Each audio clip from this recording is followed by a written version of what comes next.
러시아의 반체제 작가인 알렉산더 솔제니친이 공산주의를 비판했다 하는 이유 때문에 강제노동수용소에 끌려가게 됩니다. 거기에 들어가 보니까 혹독한 고문을 받게 됩니다. 그리고 굶주림, 또 중노동, 추위. 그러니까 이 사람이 완전히 소망을 다 잃어버렸습니다. 도저히 살아갈 길이 없구나. 그는 가족들과도 헤어졌습니다. 그리고 죽음과 같은 시간들을 보내다가 결국은 암에 걸려서 너무 고통스러운 생활하다 그만 쓰러지게 됩니다.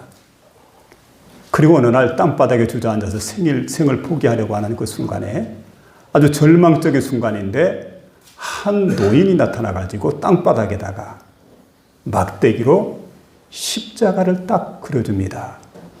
그리고는 사라졌습니다. 그런데 이상하게도 십자가를 바라보는 그 순간 가슴이 뜨거워졌습니다. 그리고 용기가 마음속에서 솟아오르게 됩니다.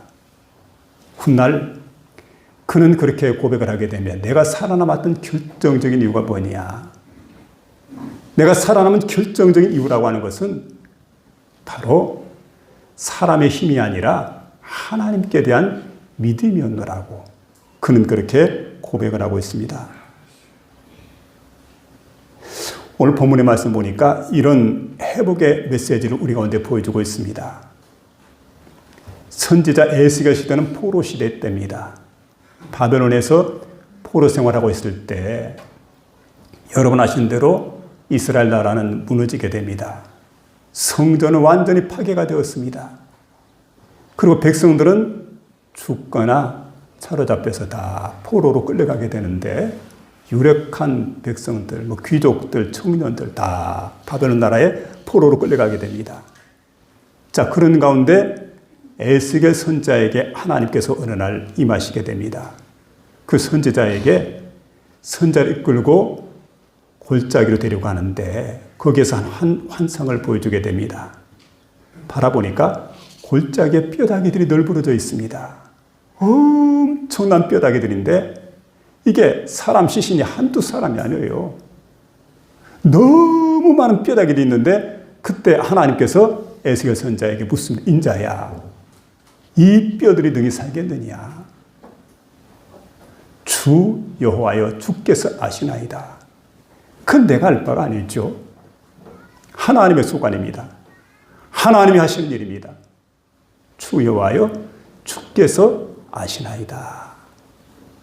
그런데 하나님께서 에스겔에게 대언하라고 명하십니다. 에스겔이 하나님 말씀을 대언합니다. 생기를 사방에서 불어오게 합니다. 그랬더니 죽었던 뼈다귀들이 연락이 되어지게 되고 그리고 살아나서 사람의 모양을 갖추게 됩니다.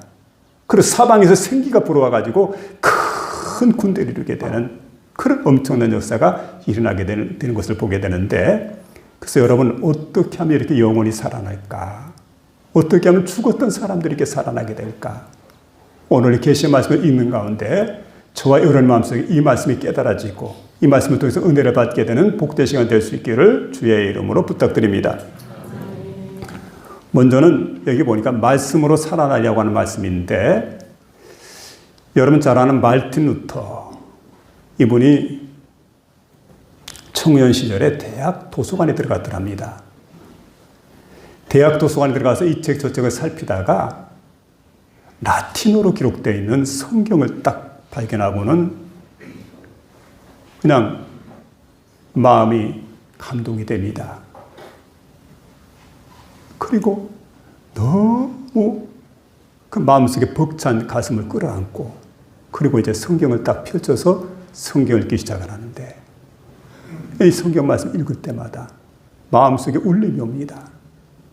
깨달음이 오게 됩니다. 너무 기쁘고 너무 감동스러워서 소리를 쳐서 외치게 됩니다. 주여, 이 성경을 내게 주시옵소서. 그러면서 이제 말씀을 읽게 되는데 말씀을 읽으면서 주의 음성을 듣게 됩니다. 그리고 훗날 그는 수도원에 들어갑니다. 수도원에 들어가서 말씀을 읽고 연구하고 정말 말씀의 사람으로 완전히 변화가 되었습니다. 그리고 이제 드디어 종교개혁을 단행하게 되는데 이 종교개혁이 한참 진행 중이던 어떤 날 그에게 큰 위기가 닥쳐오게 됩니다. 이때가 1521년입니다. 보름스 국회가 열렸습니다. 국회에서 그에게 소환장을 보냈습니다. 소환장을 받고 루터가 보름스 국회에 들어갑니다. 그때 국왕이 찰스 5세인데 찰스 5세가 루터에게 이렇게 묻게 됩니다. 내가 주장한 이 모든 것들이 사실이냐? 단 한마디만 해라. 사실이 아니라고. 그러면 내가 너의 생명을 살려주겠노라. 마지막으로 경고하는 그런 경고의 메시지입니다. 그러나 루터는 단호했습니다. 성경이 나의 행위가 잘못되었다고 증명하지 않는 한 난 절대로 철회할 수 없소이다. 여러분, 자기 앞에 서 있는 사람은 국왕입니다. 아무리 국왕폐하랄지라도 하나님 말씀, 내 양심은 성경에 붙들어 있습니다. 난 절대로 양심을 배반하는 그 어떤 행위도 할 수가 없습니다. 결국 그때 그는 이렇게 외치게 됩니다. Here I stand. 주여 내가 여기 있습니다. 나를 도우소서. 그리고 종교개혁을 그는 끝내 성공을 거두게 됩니다. 여러분, 결정적인 원인은 하나님 말씀을 끝까지 붙들었기 때문에, 끝까지 하나님 말씀을 따랐기 때문에 그가 이 종교개혁에서 큰 성공을 거두게 됩니다.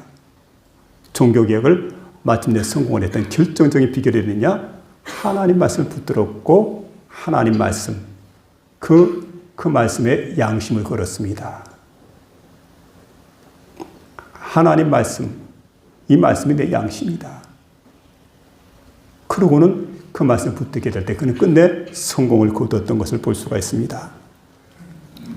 오늘 본문 말씀 4절에 보니까 너는 이 모든 뼈에게 태어나 이르기를 너희 마른 뼈들아 여호와의 말씀을 들을지어다.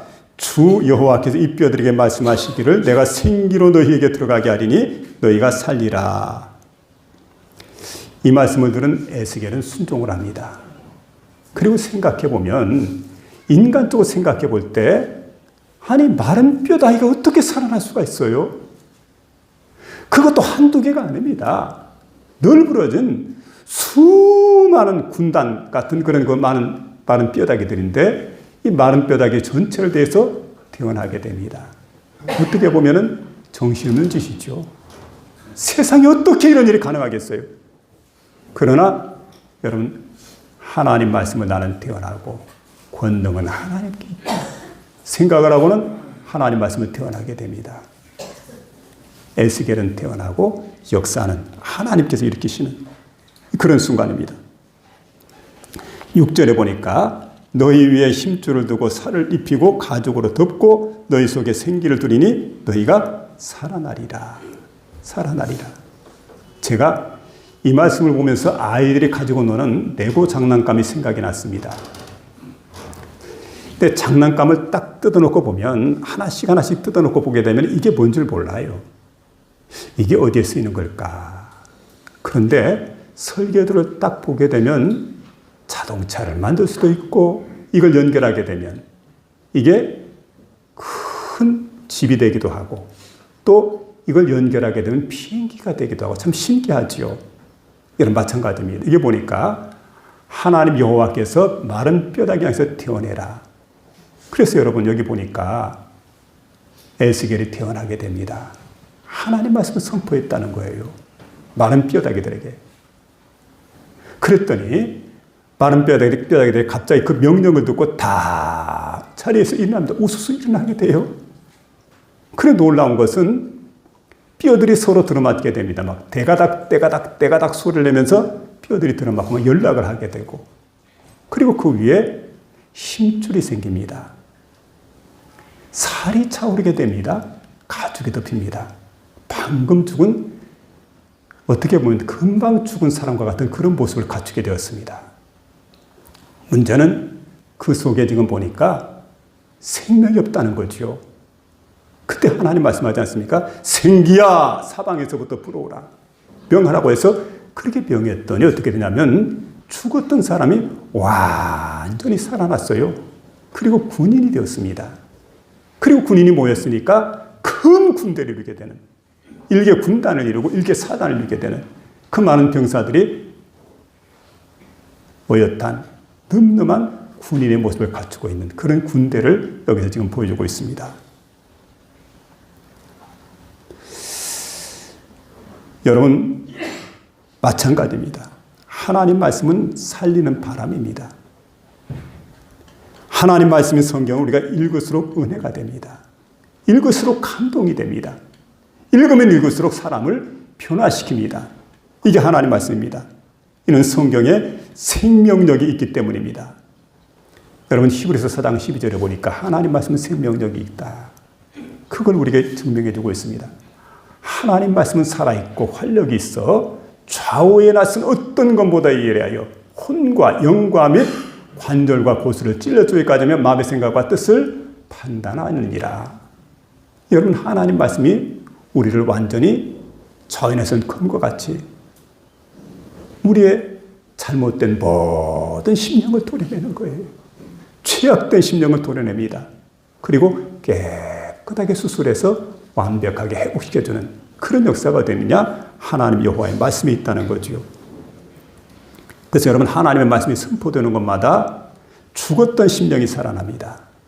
낙심했던 사람들이 다시금 회복됩니다. 소망의 역사가 일어납니다.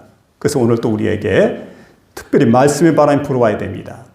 그래서 오늘 여기 보니까 마른 뼈 같은 무리의 삶도 다시 살아나게 되는 놀라운 역사가 하나님 말씀 가운데 있다는 생각하면서, 하나님, 이 말씀을 오늘도 내게 주셔서 마른 뼈 같은 데 묻어진 심령이 살아날 수 있도록 도와주옵소서. 하나님께 기도하며 나가는 저와 여러분 될 수 있기를 부탁을 드립니다. 두 번째는 성령으로 살아나리라는 말씀입니다. 무엇으로요? 성령으로. 시골 마을에 오래된 대장간이 있었습니다. 그리고 거기는 대장장이가 있습니다. 그런데 이 대장장이 특징이 아주 오래되고 녹슨 쇠붙이를 갖다 버리지 않고 다 모아둡니다. 사람들이 지나가다 신기해가지고 물었어요. 그 대장장이에게, 어르신, 왜 여기는 그냥 쇳덩어리를 갖다가 버리지 않고 지저분한 쇳덩어리 같은데 왜 이렇게 여기다 모아두었습니까? 다 쓸모가 있어 모아두는 거라고. 지금 당신들의 눈으로 볼 때는 쓸모없는 그러한 쇳덩어리에 불과하지만 내가 볼 때는 그렇지가 않다고. 이게 불 속에 들어갔다가 망치를 몇 번만 하게 되면은 아주 멋진 새로 거듭나게 될 거라고. 그러면서 그들이 보는 가운데 불을 피워놓고 그리고 거기다가 쇳덩어리를 집어넣게 됩니다. 이 쇳덩어리를 다 집어넣고 난 다음에 쇳덩이가 다 녹아지죠. 그럴 때 이제 이걸 끄집어냅니다. 끄집어내놓고 모루 위에 올려놓고 그 망치질을 하게 됩니다. 그랬더니 시간이 지나면서 보니까 새로운 연장이 거기서 나오는 거예요. 낫이 되기도 하고 호미가 되기도 하고 토끼가 되기도 하고 참 신기합니다. 여러분, 우리 눈으로 볼 때는 별것 아니지만 대장장이 눈으로 볼 때 아주 구부러지고 뒤틀리고 녹슬고 형편없는 그러한 쇳덩어리를 갖다 집어넣어서 이렇게 좋은 연장으로 만들어가는 것처럼 여러분, 그래요. 우리가 뒤틀어지고 뭐가 나고 쓸모없게 되고 살다 보면 그렇지 않습니까? 다 절망 가운데 있는 우리 자신이지만, 그런데 여러분, 성령의 불도관 속에 내가 딱 들어가서 하나님 나라를 새롭게 짓기 시작할 때 하나님의 손길에 의해서, 성령의 손길에 의해서 내가 아름다운 작품이 되어서 그 속에서 나온다는 사실이에요. 나는 아무리 봐도 쓸모없는 것 같아. 난 정말 세상에 버림받은 것 같아. 나 같은 걸 뭐 이렇게 생각하는데, 그러나 그렇지가 않아요. 내가 성령의 불도관 속에 들어가서 새로운 새 지음을 받는다고 한다면 정말 쓸모 있는 인간으로 거듭난다는 사실을 우리에게 보여주고 있습니다. 여러분, 하나님께서 하신 일이 뭔 줄 압니까? 성령의 새바람을 우리에게 불게 하십니다. 그리고 다시 살아나게 만드십니다. 성령께서 우리에게 임하시면 식었던 마음이 뜨거워지게 됩니다. 성령께서 우리에게 임하시게 되면 우리의 마음속에 없었던 믿음이 생기게 되지요. 믿음이 회복됩니다. 무너졌었는데 잘 회복되어지게 되고 절망 가운데 있던 사람들이 다시금 일어나게 됩니다. 오늘 본문의 말씀 보니까 에스겔이 보았던 골짜기 환상, 마른 뼈들에게 생기야 사방에서부터 불어와라. 그리고 마른 뼈 속에 들어가라고. 그렇게 표현하게 될 때 생기가 사방에서 불어와서 마른 뼈 속에 들어가게 됩니다. 그리고 마른 뼈들이 살아납니다. 바로 이것은 성령의 생기 때문에 가능합니다. 여러분, 오늘도 하나님은 성령으로 죽은 영혼을 살리시고 메마른 인생을 다시금 회복시켜 주십니다. 오늘 5절에 보니까 내가 생기를 너희에게 들어가게 하리니 너희가 살아나리라. 이렇게 말씀해 주고 있습니다. 생기라고 할 때 이 생기가 뭡니까? 바로 성령을 말합니다. 다른 말로 말하면 원어는 루아흐 이러는데 루아흐라고 하는 말은 영이라고 하는 말, 성령, 바람, 호흡 이런 뜻이 있습니다. 자, 그렇기 때문에 이게 보니까 마른 뼈들이 모여서 사람 모양을 다 갖추었지만 아직 사람의 역할을 하지 못합니다. 왜냐하면 생명이 없기 때문에. 그때 생기를 불어넣었다는 것은 뭘 얘기합니까? 성령을 불어넣었다는 거예요. 그럴 때 여러분 이게 사람이 됩니다. 군대가 됩니다. 씩씩하고 늠름하고 용감한 그런 군인으로 바뀌어지는 걸 볼 수가 있습니다. 마른 뼈 같은 인생이라도 여러분 성령이 들어가게 되면 변화가 오게 됩니다. 절망했던 사람들이 소망을 갖게 됩니다. 그리고 여러분이 이제 무너졌던 심령도 새 힘을 얻게 됩니다. 그래서 9절에 이렇게 말씀해 주고 있습니다. 생기야 사방에서부터 와서 이 죽음을 당한 자에게 와서 살아나게 하라. 죽은 자는 몸은 있어요. 근데 생명은 없기 때문에 시체와 같은 그런 존재입니다. 시체. 참 시체를 보면 여러분 이건 참 문제가 많지요. 가까이 가기가 싫어요. 그런데 그 시체인데 거기에 드디어 생기가 들어가게 되니까 성령이 들어가게 되니까 사람이 되더라는 거죠. 그리고 군대가 됐습니다. 죽은 자는 몸이 있지만 그 안에 생명이 없습니다.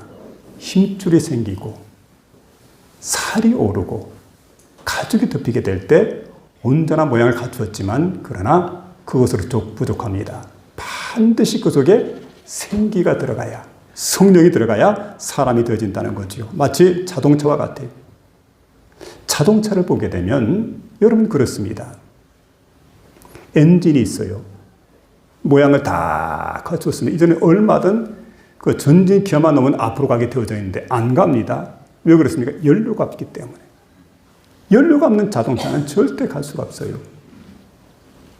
그래서 여러분 믿음의 사람들 성령이 아니고는 우리는 절대로 전진할 수가 없다는 겁니다. 신앙인이 전진하는 길은 바로 성령입니다. 근데 우리가 열심히 일하다 보면 또 세상을 살아가면 성령을 다 소멸하게 됩니다. 그러니까 어떻게 해야 됩니까? 주일마다 교회 와서 내가 성령을 공급받아야 돼요. 하나님의 교회 마치 주유소와 같아요.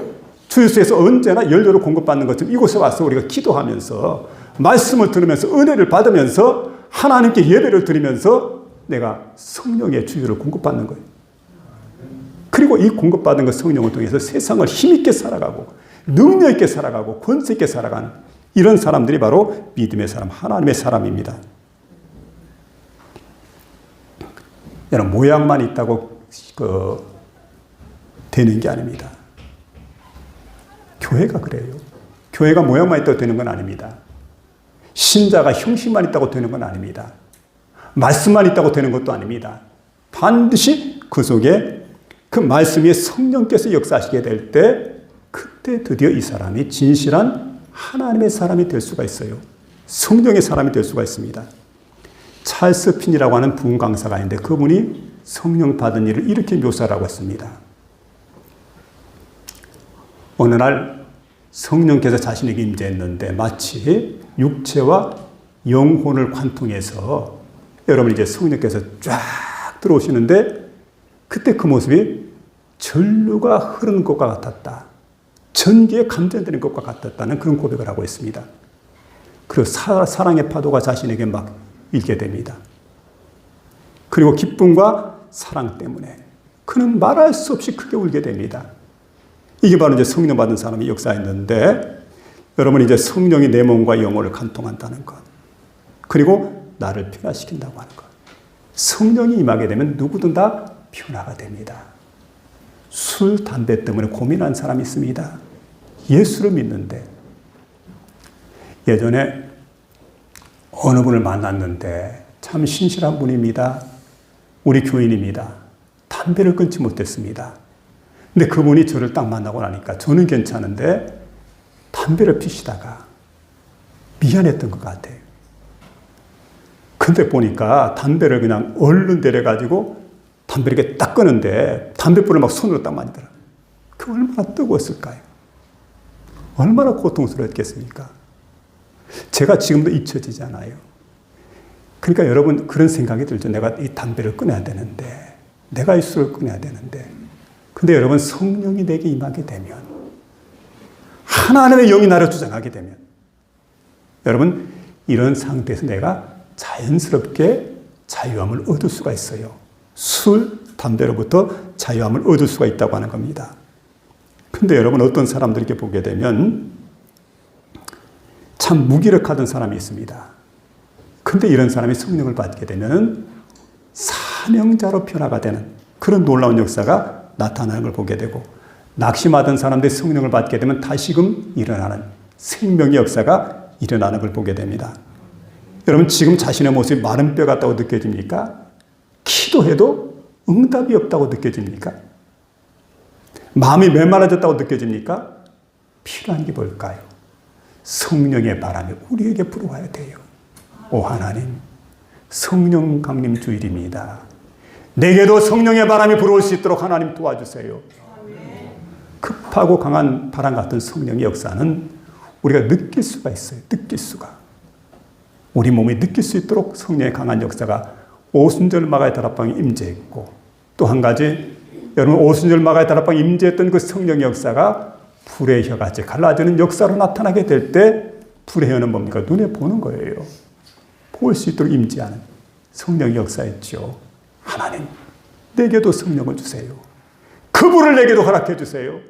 내가 이 불을 받아서, 이 성령의 능력을 받아서 변화되어서 하나님께 영광 돌리는 귀한 도구가 될 수 있도록 은혜 베풀어 주시옵소서.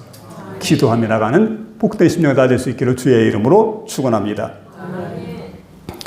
마지막 세 번째에 보니까 기도로 살아나리라 하는 말씀을 드리고 있는데, 9절에 보니까 인자야 너는 생기를 대언하여 예언하라 이렇게 말씀하시면서 생기에게 대언하여 이르기를 주 여호와의 말씀에 생기야 사방에서부터 와서 이 죽음을 당한 자에게 불어서 살게 하라. 여기 보니까 바람을 향해서 대언해라, 생기를 향해서 대언하라 그랬는데, 대언하라는 말은 기도하라는 말이죠. 기도하라. 전도자 D.L. 모디가 있습니다.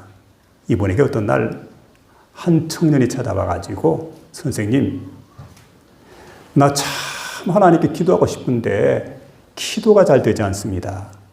어떻게 하면 기도를 잘할 수 있을까요? 좀 그 비결을 좀 가르쳐 달라고. 그때 모디 선생이 아무 말도 하지 않습니다. 그를 데리고 어디론가 가는데, 따라가 봤더니 우물가로 데려갑니다. 그 우물가로 갔는데 갑자기 우물가에서 그 무디가 청년의 목을 딱 잡더니, 뒷목을 딱 잡더니 그냥 물속에 집어넣어 버렸어요. 그럼 물속에 사람이 들어가면 어떻습니까? 일단 숨을 쉴 수가 없어요. 그리고 얼마나 그 시간이 고통스러운 시간인지 모르죠. 막 발버둥 치면서 살아나려고 막 안간힘을 쓰게 됩니다. 그리고 시간이 좀 지난 다음에 한참 후에 그를 갖다가 풀어줬습니다. 그러고 나니까 물속에서 올라와가지고 막 숨을 갖다가 들이마시면서, 공기를 들이마시면서 겨우 시간이 지나서 진정이 됐을 때, 그때 모디가 그 청년에게 묻습니다. 내가 한 가지 자네에게 묻겠는데, 아까 물속에 들어갈 때 그때 어떤 생각이 나든가? 청년이 대답합니다. 살아야 되겠다는 생각밖에 없었고 숨을 좀 쉬었으면 좋겠다. 공기밖에 생각이 안 났습니다. 그래. 기도란 그런 거라고. 기도란 살기 위한 발버둥 치는 거라고. 그런 마음으로 기도한다면 얼마든 기도의 역사가 일어날 수가 있다고. 기도는 형식이 아닙니다. 살아남기 위한 간절함이 기도라는 사실이에요. 내가 살아남아야 된다는 것. 그리고 간절한 마음으로 기도해야 된다는 것. 그럴 때 우리의 기도가 하나님께 상달될 수가 있다는 사실입니다. 마른 뼈와 같은 인생이 살아나는 길은 하나님께 부르짖는 길입니다. 에스겔 골짜기의 마른 뼈들도 하나님의 생기가 임할 때 살아났습니다. 오늘도 여러분 하나님은 기도하는 심령에게 성령을 부어주십니다. 성령을 부어주십니다. 성령의 바람을 우리에게 불어넣을 때, 기도할 때 불어넣으십니다. 여러분, 기도할 때 죽은 심령이 살아납니다. 무너진 마음, 무너진 믿음이 회복이 됩니다. 기도할 때 절망의 자리에서 일어서게 됩니다. 마른 뼈가 살아난 비결이 뭘까 하고 보니까 기도하는 겁니다. 오전에 말합니다. 자, 마른 뼈들아 하나님 말씀을 들을지어다 생기를 너에게 들어가게 하리니 너희가 살아나리라. 이런 말씀인데 마른 뼈들이 살아나기를 원한다면 성령을 의지하고 하나님께 기도해야 된다는 거죠. 기도로 명령하면 성령께서 역사하십니다. 그래서 우리 반드시 기도해야 되는 거죠. 노벨 문학상 수상자였던 펄벅 여사가 쓴 어머니의 초상이라고 하는 그런 소설이 있습니다.